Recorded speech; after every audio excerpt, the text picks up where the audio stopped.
эстетикалық байлығын көрсететін нәрсе бұл жалпы аспаптар. Мына жерде біз дата-кадр арқылы сіздерге аспаптардың суреттерін алып бердім. Мысалға сылдырмақты алатын болсақ, сылдырмақ QR-код арқылы сылдырмаққа басамыз да содағы мәліметті береміз.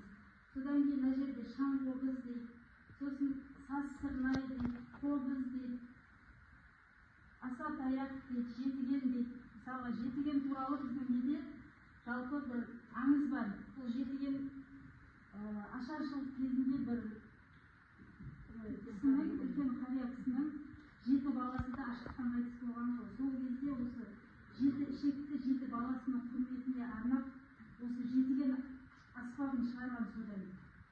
Балалардың есінде қалсын деп білгенімді айтып жатырмын.